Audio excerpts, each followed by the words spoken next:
Commander Zephyr stared at the glowing screen in front of him. The numbers made no sense. His ship had been traveling through space for 3 months, looking for new worlds.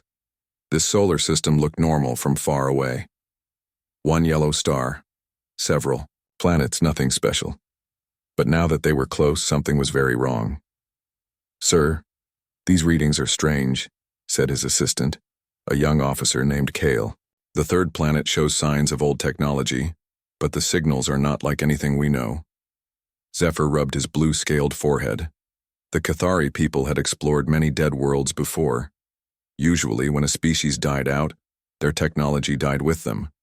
Old machines stopped working, cities fell apart, nature took over.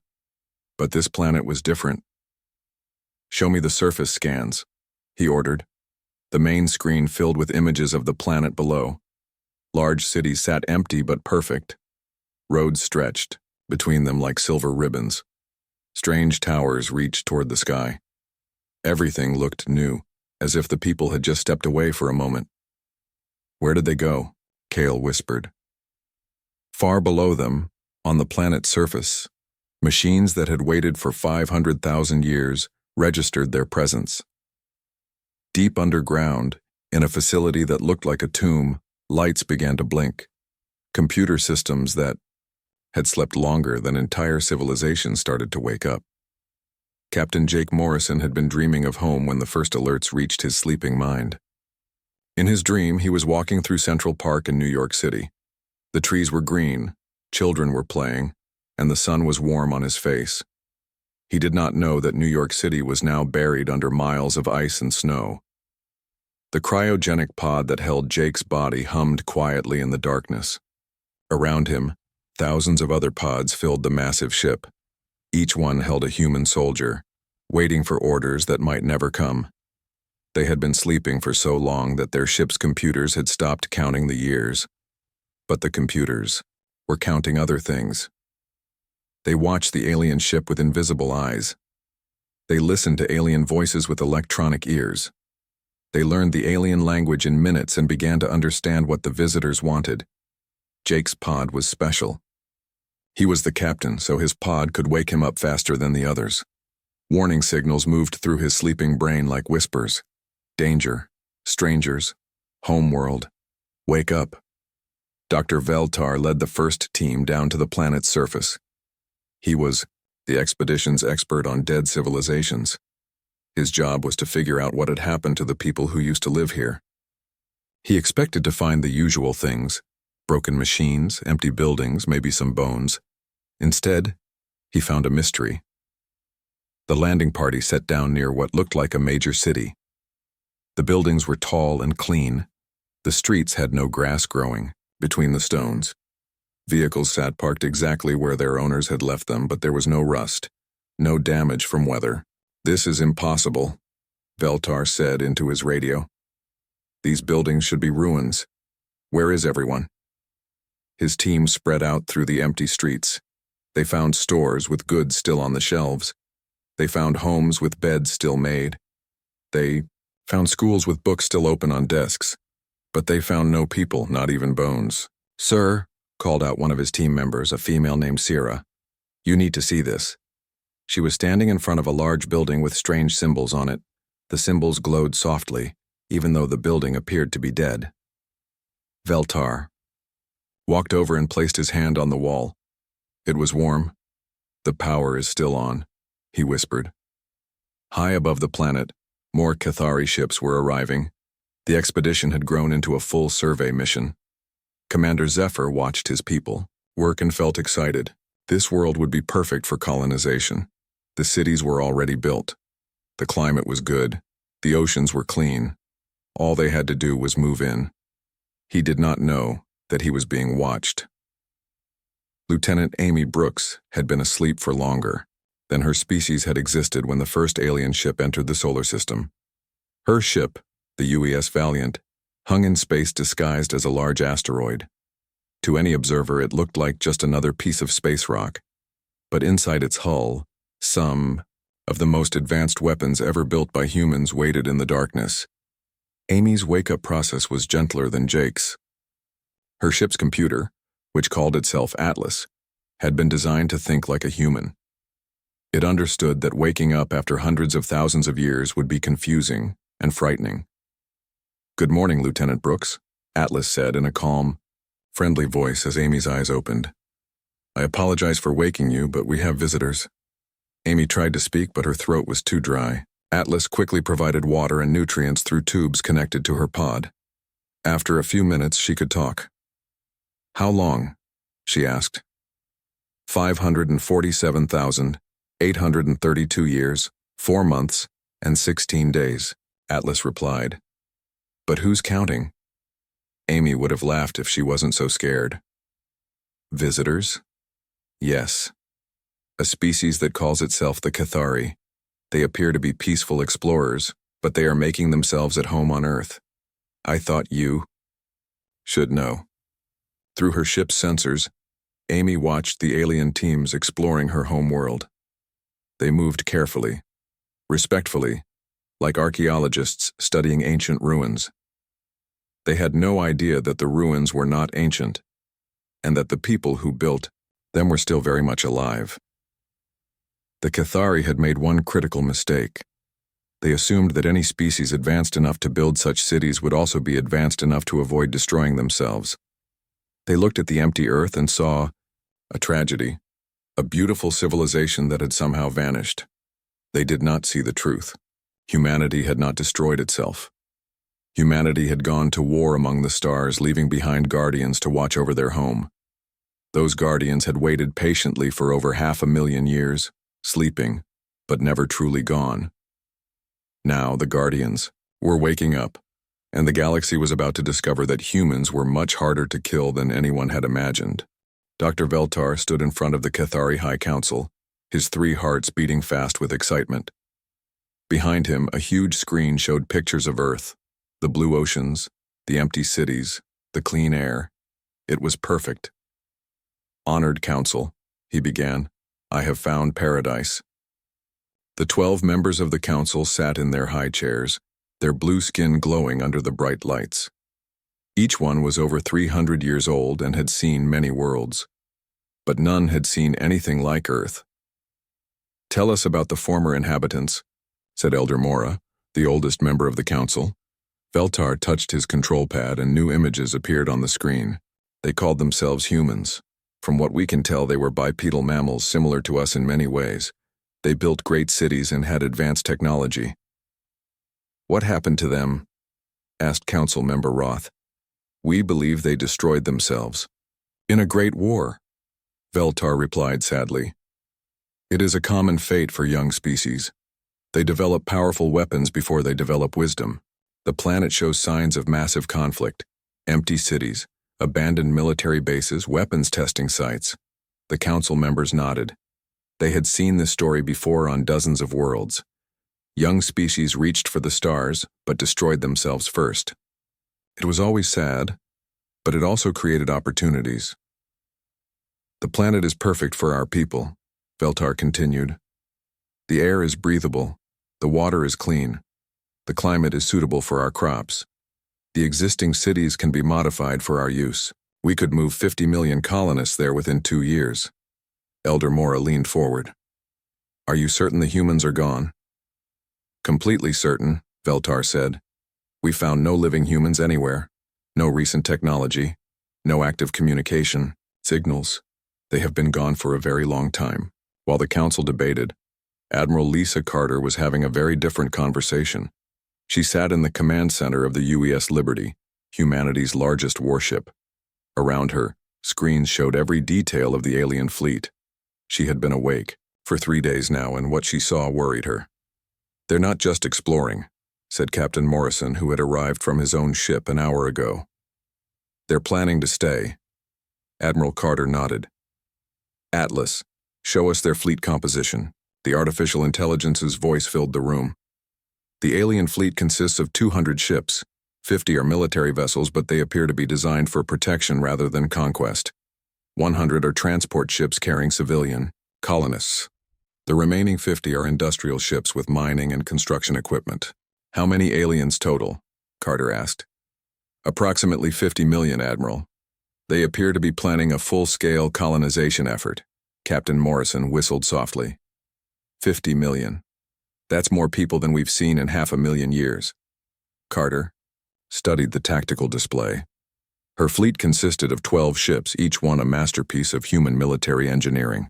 But 12 ships against 200 seemed like impossible odds, even with their technological advantages. What about their weapons? She asked. Limited, Atlas replied. Their military technology appears focused on defense and non-lethal crowd control. I detect no weapons of mass destruction, no planet-killing devices. They seem to be a peaceful species. That makes this harder, not easier, Carter said quietly. 6 months passed. The Cathari colonization fleet arrived at Earth with great celebration. Elder Mora herself came to oversee the establishment of the first permanent settlements. The colonists were excited and hopeful. They had left their overcrowded homeworld to build new lives on this beautiful, empty planet. They established their first city in what had once been called California. The humans had called it Los Angeles, but the Cathari named it New Hope. They built their homes in the style of their ancestors, low, curved buildings that seemed to grow from the earth itself. The colonists were careful with their new world. They recycled the old human buildings instead of destroying them. They cleaned the polluted areas they found. They planted new forests and cleaned the rivers. In many ways, Earth was more beautiful than it had been when humans lived there. Major Ryan Davis watched all of this from his hidden position in the mountains above New Hope. He had been specially chosen for this mission because of his skills in stealth and observation. For 6 weeks, he had lived like a ghost, studying the aliens, learning their habits, and reporting back to Admiral Carter. They're not what we expected, he said into his encrypted communicator. They're genuinely peaceful. They work together, like a big family.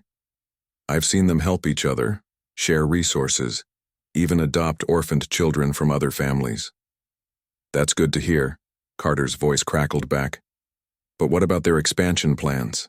Ryan adjusted his binoculars and watched a group of Cathari children playing in a park they had built, where a human shopping mall used to stand. They're spreading out slowly but steadily. New Hope is just the beginning. They're planning 17 more cities across the continent. Any sign they know we're here? None. They're not even looking for us. They really believe all the humans are dead. Admiral Carter felt a heavy weight in her chest. These aliens were not invaders or conquerors. They were refugees looking for a new home, just like humans had done so many times in their history. But Earth was not empty. Earth was humanity's home, and she had sworn to protect it. The crisis came on a Tuesday morning, Earth time. The Cathari had begun deep mining operations in the Pacific Ocean, looking for rare metals to build their new cities. Their massive mining machines dug deeper than any human technology had ever gone. But the humans had left warnings in those deep places. Seismic monitors that had waited 500,000 years suddenly detected the vibrations of alien machines. Ancient computers that had slept in the ocean depths woke up and sent out signals. For the first time in over 500,000 years, Earth's planetary distress beacon activated. The signal traveled through space at the speed of light. But it also traveled through quantum communication networks that moved faster than light itself. Every human ship in the solar system received the message at exactly the same time. Earth was under attack. Captain Morrison felt the alert like a punch to his stomach. After all these years of waiting, it was finally happening. But as he read the details, his excitement turned to confusion, and then to something much more complicated. The invaders were not monsters. They were not trying to destroy Earth or enslave its people. They were building parks and schools and homes. They were making Earth more beautiful than it had been in centuries. But they were also dismantling humanity's legacy, piece by piece, to build their new world. The question that had haunted humanity's guardians for 500,000 years finally had an answer. The sleepers were awake, the enemy had arrived, and nobody knew what to do next. The distress signal reached every human ship at the same moment. In the asteroid belt, aboard the UES Defiant, Captain Jake Morrison felt the alert like electricity in his brain. Emergency lights flashed red in his cryogenic chamber as the ship's systems brought him fully awake. Status report, he said as soon as he could speak. Earth distress beacon activated, Captain, his ship's computer replied. Alien mining operations have triggered deep-sea warning systems. All fleet commanders are being awakened. Morrison pulled himself out of his pod and stumbled to the command center. His body ached from the long sleep, but his mind was sharp. This was the moment they had trained for, the moment they had waited 500,000 years to face. On the other side of the solar system, Lieutenant Amy Brooks was experiencing the same awakening aboard the UES Valiant. But unlike Morrison, she had been awake for days already. She watched as her ship came fully alive around her, systems that had been sleeping now humming with power. Atlas, how many of our people are awake now? She asked. All 12 ship commanders are coming online, the AI replied. Selected crew members are being awakened on each vessel. Total awakened personnel now stands at 360 humans. Amy felt a chill run down her spine. 360 humans against 50 million aliens. The numbers were not encouraging. Admiral Lisa Carter's flagship, the UES Liberty, became the center of a storm of activity. As the supreme commander of humanity's guardian fleet, she had the hardest job of all. Every decision she made would determine the fate of 2 species. Quantum communication link established, with all fleet commanders, her communications officer reported. Lieutenant Dan Cole had been one of the first to wake up, chosen for his skills in managing complex communication networks. Carter looked at the screen showing the faces of her 11 ship commanders. These men and women had been her friends, her colleagues, her family for decades before the long sleep. Now they looked at her with the same question in their eyes that she felt in her heart. What do we do now? Report, she said simply. Captain Morrison spoke first. UES Defiant operational, all primary systems online, crew awakening proceeding normally. We're ready for whatever you decide, Admiral. One by one, the other commanders gave similar reports. Captain Nina Foster of the UES Thunder, Commander Ben Clark of the UES Storm, Captain Helen Murphy of the UES Ranger. All 12 ships were coming back to life after their long sleep. But the most important report came from Colonel Steve Parker, commanding the hidden lunar base called Hidden Valley. Admiral, I've been watching the aliens for months through our surface monitoring systems. They've established 17 major settlements and are expanding rapidly. Military assessment? Carter asked. They're not warriors, Parker replied. Their ships carry defensive weapons only. Their ground forces are basically security guards. If we wanted to destroy them, we could do it in a matter of hours. Captain Foster leaned forward on her screen. Then what's the problem? They invaded our home. We removed them. It's not that simple, Parker continued. These aliens aren't conquerors, they're colonists, families, children. They really believe Earth was empty when they arrived. From their perspective, they're not invading anything. The debate that followed was the most important conversation in human history. For 2 hours, the greatest military minds of humanity's past argued about the fate of humanity's future. Commander Clark was the voice of caution. We've been asleep for 500,000 years. We don't know what the galaxy looks like now. These Ketheri might have allies, friends, trading partners. If we attack them, we might be starting a war with half the galaxy. Captain Murphy disagreed. Our orders were clear. Protect Earth at all costs. It doesn't matter if they're nice or if they have friends. They're on our world without permission. But look what they've done, Morrison said, studying the surveillance reports. The planet is cleaner now than when we left. They've restored forests, cleaned the oceans, rebuilt the cities. In some ways, they're better caretakers than we ever were. Admiral Carter listened to all of them, but her attention kept returning to one troubling detail. Colonel Parker, tell me about their mining operations. Parker's expression grew serious. That's the real problem, Admiral. They're not just living on Earth. They're changing it. Their deep-sea mining is disrupting tectonic plates. They're extracting materials from sites that contain our cultural preservation vaults. Which vaults? Vault 7 was breached yesterday. That's where we stored genetic samples of every Earth species and our complete cultural database. They don't know what they found, but they're treating it like archaeological artifacts. The room fell silent. Vault 7 contained the frozen DNA of every animal and plant that had lived on Earth when humans left. It contained every book, every song, every piece of art that humanity had ever created. It was meant to be humanity's gift to the future, a way to rebuild their world when they returned. Now aliens were examining it like objects in a museum. Captain Foster's voice was tight with anger. "They're dismantling our heritage." "Without knowing it," Morrison pointed out. "They think they're studying the remains of a dead civilization." Admiral Carter made her decision. "All ships prepare for full decloak. We're going to make contact."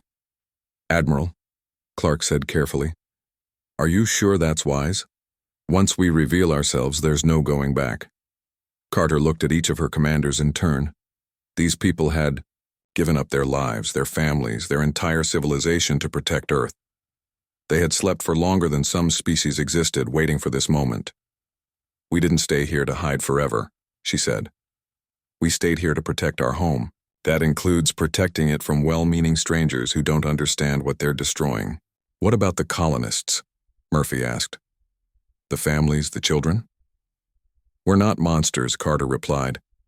"We'll give them a chance to understand. But Earth belongs to humanity. It's time they knew that humanity is still here."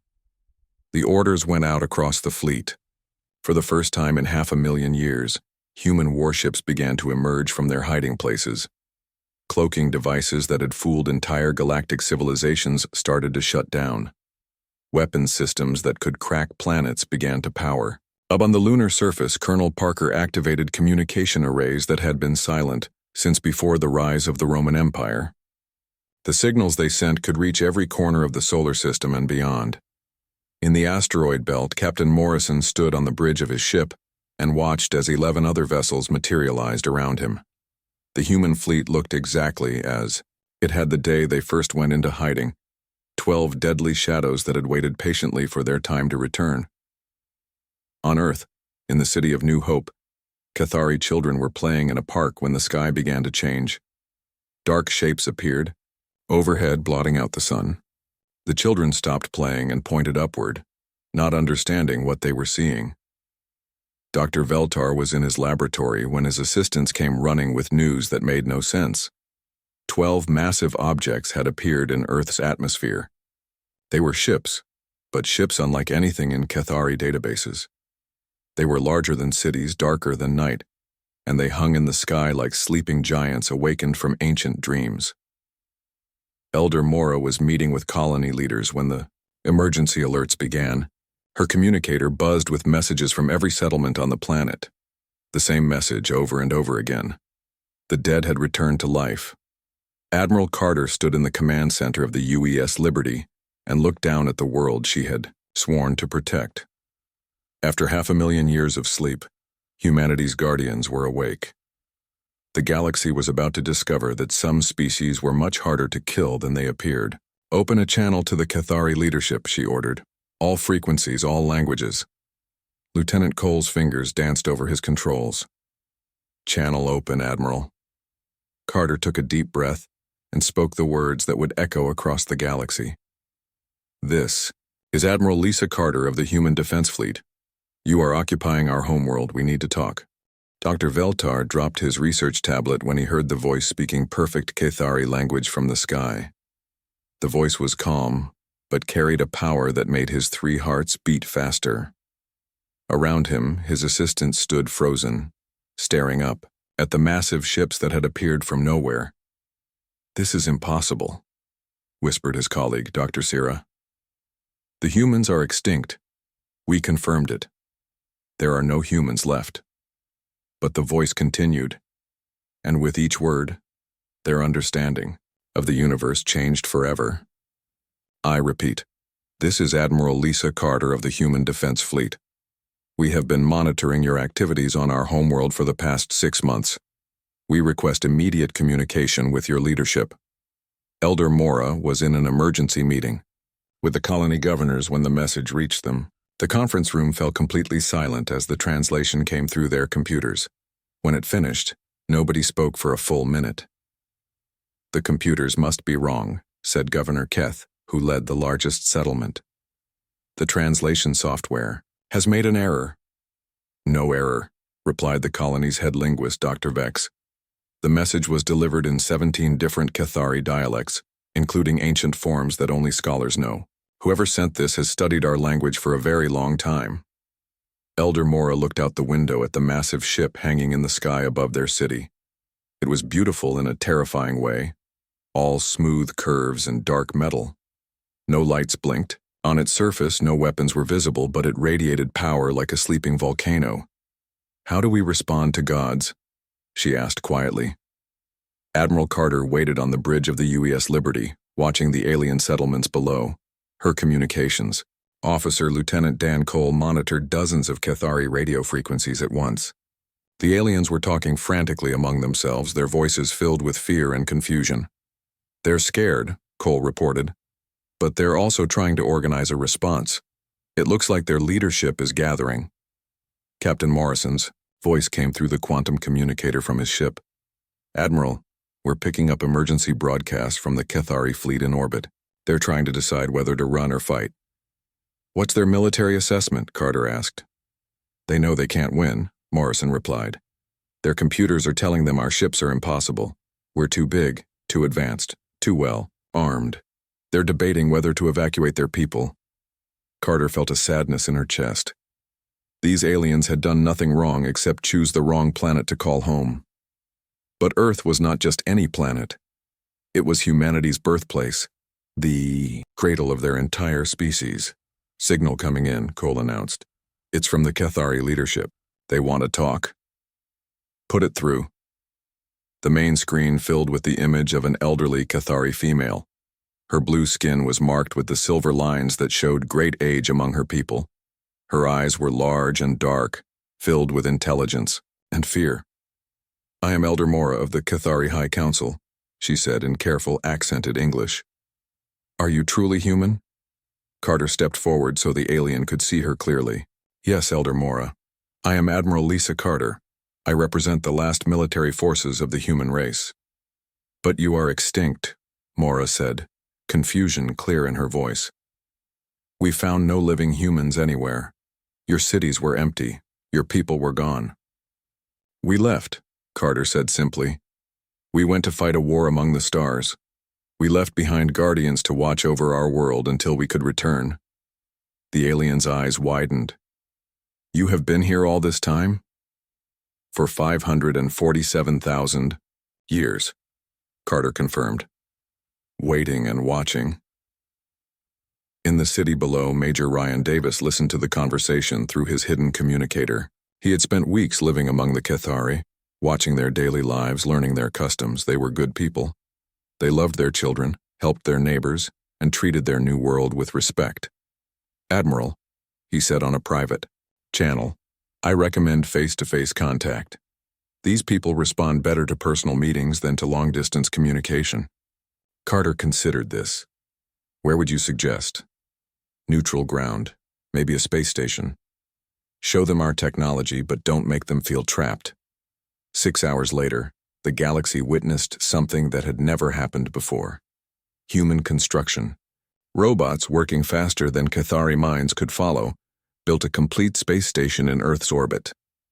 The station was beautiful, designed to impress rather than intimidate, with large windows showing the blue planet below. Captain Helen Murphy commanded the escort for the Cathari delegation. Her ship, the UES Ranger, was the smallest in the human fleet but still larger than the biggest Cathari vessel. She watched as a small alien shuttle approached the new station. "Nervous?" asked her second-in-command, Lieutenant Rick Stone. "Terrified," Murphy admitted. "This conversation will determine whether we have neighbors or enemies." The meeting room was carefully designed to make both species comfortable. Human chairs and Cathari sitting platforms were arranged in a circle. The lighting was soft, the temperature was pleasant, and the great windows showed Earth spinning slowly below. Admiral Carter arrived first, accompanied by Captain Morrison and Major Davis. They wore dress uniforms instead of battle armor, a deliberate choice to appear formal but not threatening. Elder Mora entered with Dr. Veltar and 2 other Cathari officials. The moment she saw the humans up close, her composure nearly broke. They looked exactly like the statues and pictures her people had found in the empty cities, but they were alive, breathing, real. "You really are human," she whispered. "Yes," Carter said gently. "We really are. But where did you go? Why did you leave your beautiful world empty?" Captain Morrison stepped forward. "We were attacked by an ancient enemy called the Void Collective. They were machines that consumed entire star systems, turning everything into raw materials for their expansion. Earth was in their path." "What did you do?" Dr. Veltar asked. "We fought them," Morrison said simply. "Every human ship, every human soldier, every human weapon, we fought them across 1,000 star systems for 300 years. "Did you win?" Mora asked. "Yes," Carter said. "But the cost was terrible. Most of our people died in the war. The survivors found new homes among distant stars.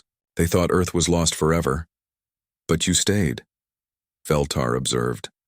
"We stayed to guard our home," Carter confirmed. "We promised to wait until humanity could return, or until Earth faced a new threat." The room was quiet for a long moment. Finally, Elder Mora spoke. "We did not know.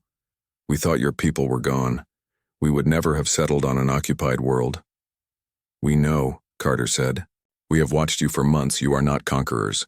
You are refugees looking for a new home just as my people did long ago." "What happens now?" Mora asked. "Do you want us to leave?" Carter looked out the window at Earth, then back at the alien leader. "That is what we need to discuss. Earth is our home, but you have made it your home too. Your children were born here. Your people have built lives here." Major Davis spoke up. "Elder Mora, I lived among your people for weeks.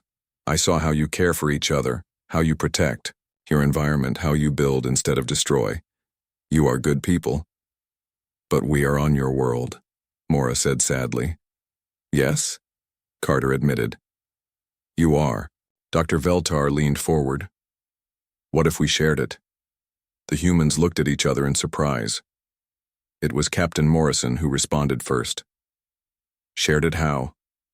"Your people have been gone for 500,000 years," Veltar explained. "You have maybe 300 soldiers awake. We have 50 million colonists. Earth is a big planet with room for everyone. Our people will return eventually," Carter said. "Then we will welcome them," Mora replied. "We will help them rebuild their cities and replant their forests. We will be their neighbors, not their replacements." Admiral Carter felt something she had not felt in centuries.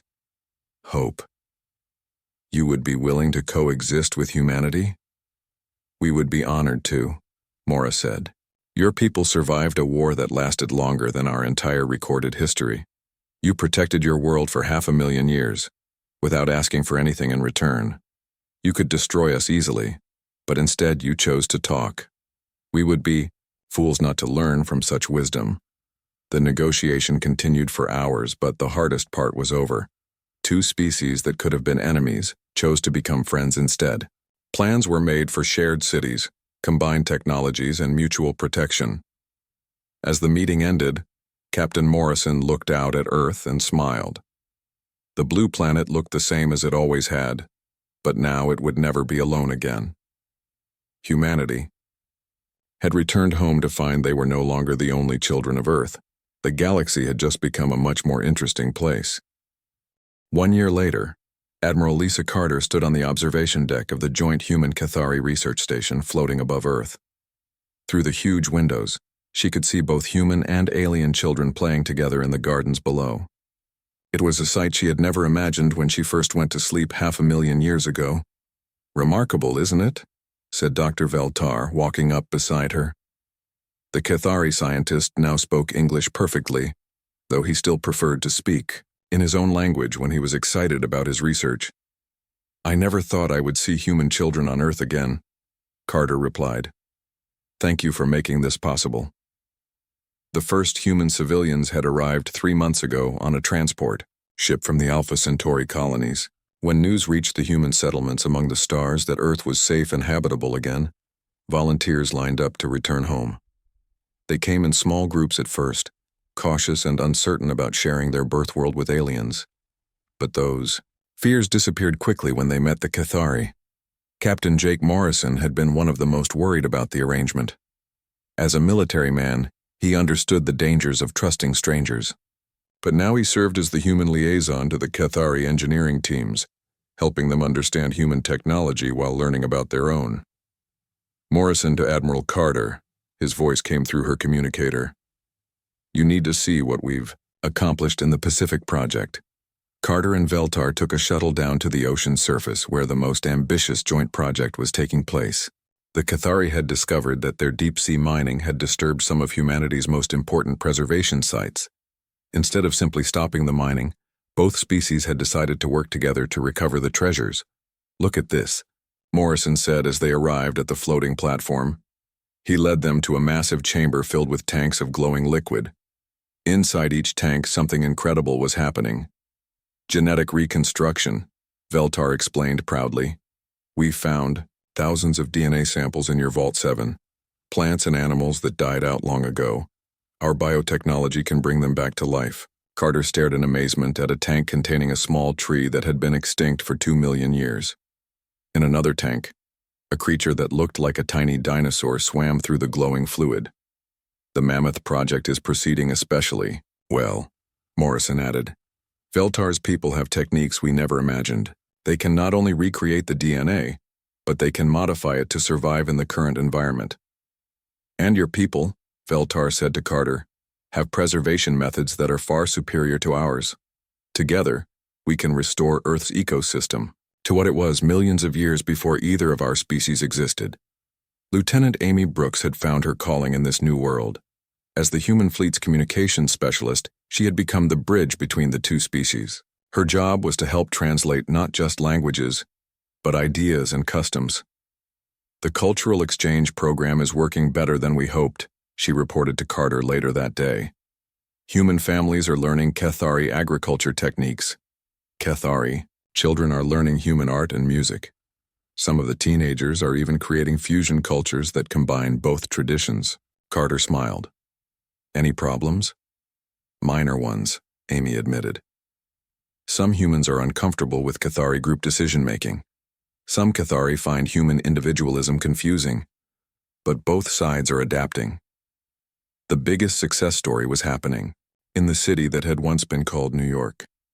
The Cathari had found the ruins buried under ice and had spent months carefully excavating them. When the first human civilians arrived, they worked together to rebuild the city using both human architectural knowledge and Cathari environmental techniques.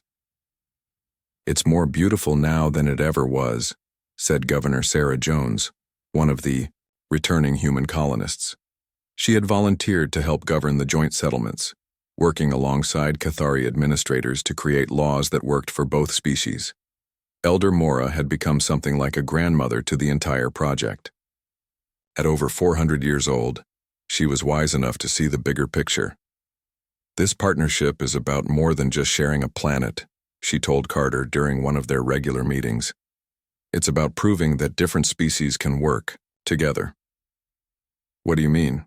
Carter asked. "The galaxy is full of conflicts," Mora explained. "Species fighting over resources, territory, ideologies. Most civilizations assume that contact with aliens means competition or war.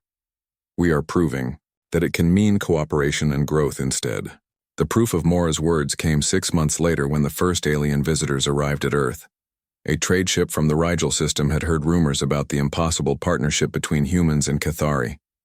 The ship's captain, a being that looked like a giant mantis, could hardly believe what he saw. "Two species sharing one world voluntarily?" Captain Zix asked through his translator. "Impossible." But the evidence was everywhere. Human and Cathari engineers working side by side to build fusion power plants. Human and Cathari farmers sharing techniques to grow food in previously barren areas. Human and Cathari children attending the same schools and playing the same games. "How do you resolve conflicts between your species?" Zix asked. "We talk," said Captain Morrison, who had been chosen to give the tour. "We listen to each other. We find solutions that help everyone." "But surely there must be competition for resources." "There is," Morrison admitted. "But competition doesn't have to mean conflict. The Cathari are better at biotechnology than we are. We're better at quantum engineering than they are. Instead of fighting over who's superior, we share knowledge and become stronger together. The visiting captain left Earth with his mind changed about what was possible in the galaxy. Within a year, 3 other species had requested permission to send ambassadors to Earth to study the human-Cathari partnership. Admiral Carter found herself in a role she had never expected. Instead of commanding a war fleet, she was now overseeing Earth's transformation into the galaxy's first truly multi-species world. The 12 human ships that had once hidden in space now served as protectors for trade ships and diplomatic vessels from dozens of different civilizations. "Sometimes I wonder what would have happened if we had chosen to fight instead of talk," she said to Morrison during one of their evening walks through the gardens of New Geneva, a city built jointly by both species. "We would have won the battle," Morrison replied. "Our technology is still more advanced than theirs, but we would have lost something much more valuable." "What's that?" "The chance to not be alone anymore." Dr. Veltar had made an interesting discovery in his research into human history.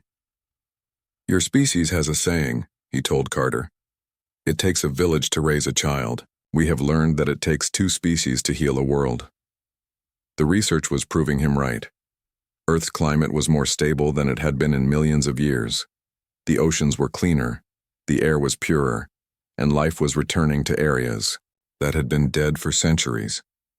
Human technology provided the tools, but Cathari wisdom provided the knowledge of how to use them in harmony with nature. The children were the best proof of the partnership's success. Human and Cathari children played together, learned together, and dreamed together. They spoke both languages fluently, and saw no difference between the 2 species, except interesting variations in appearance and ability. "They are the future," Elder Mora said, watching a group of mixed children build a sandcastle on a beach where New York's harbor used to be. "They will grow up thinking that cooperation between species is normal. They will carry this lesson to the stars." Captain Morrison had been right when he said they would have won a battle, but Admiral Carter knew they had won something much better. They had won a future where humanity was no longer alone in the universe. As the sun set over Earth, painting the sky in colors that both species found beautiful, Carter made a final entry in her admiral's log. "Mission complete. Earth is secure. Humanity has returned home, and home has never been more welcoming." The galaxy had learned that some things were worth waiting 500,000 years to achieve. Peace was one of them. Friendship was another. And hope, Carter thought as she watched human and Cathari families walking together under the stars, was the most valuable of all.